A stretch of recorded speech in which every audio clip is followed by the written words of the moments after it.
सभेचं ठिकाण जो बदल झाला आहे सोयीच्या दृष्टिकोनातून ते आपल्याला सांगणं, आपल्या मार्फत जालना शहरामध्ये बॅनर, होल्डिंग, झेंडे लावणं, गावोगाव मराठा आरक्षणाचा विषय नेण्याच्या दृष्टिकोनातून ज्या पद्धतीनं गंगखेडच्या गावामध्ये मूळ वाटी वाटण्याचा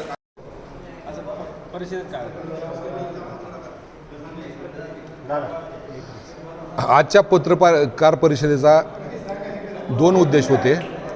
त्यातला पहिला उद्देश असा, 1 तारखेला जी मनोज जरांगे पाटील यांची अतिभव्य सभा जालना या ठिकाणी होणार आहे, त्या सभेच्या ठिकाणामध्ये बदल झालेला आहे तो सांगणं.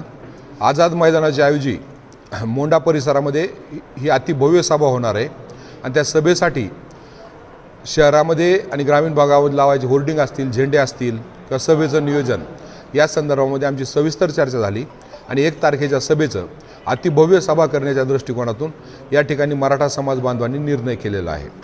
दुसरा जो विषय आहे की राज्य सरकारनं मागासवर्गीय आयोगाकडे मराठ्याचं मागासलेपण निश्चित करण्यासाठी एक पत्र दिलं आहे, TOR दिला आहे आणि ते काम सोपवलं आहे.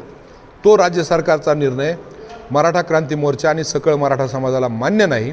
कारण जी सध्याची कमिटी आहे ही OBCचं राजकीय आरक्षण निश्चित करण्यासाठी न्यायमूर्ती निरगुडकर यांचा आयोग नेमला होता आणि त्या आयोगावर जे सगळे सदस्य आहेत ते सगळे सदस्य मराठा विरोधी मानसिकतेचे आहेत आणि त्यामध्ये एकही प्रॉमिनंट मराठा नाही. त्यामुळे ही समिती, हे जे काही मागासवर्गीय आयोग आहे तो मराठा समाजाला न्याय देऊ शकत नाही.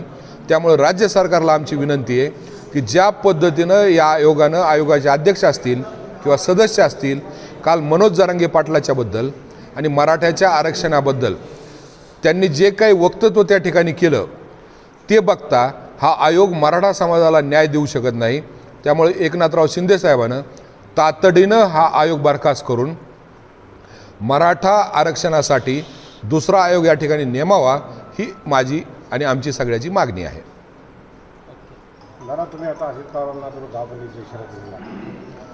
छगन भुजबळ यांनी जे काही आकलेचे तारे आंबड या ठिकाणाहून तोडले त्याबद्दल सकळ मराठा समाजाच्या अतिशय तीव्र भावना आहेत.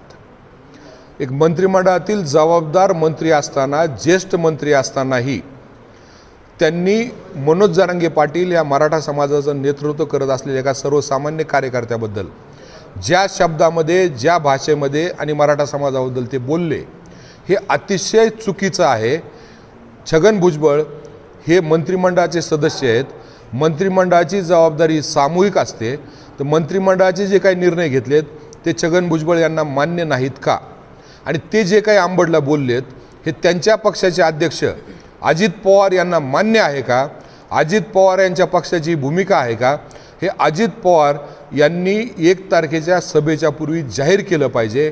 नसता अजितदादा पवार यांना सकळ मराठा समाज आणि मराठा क्रांती मोर्चाच्या वतीनं मराठा समाज बंदी करल.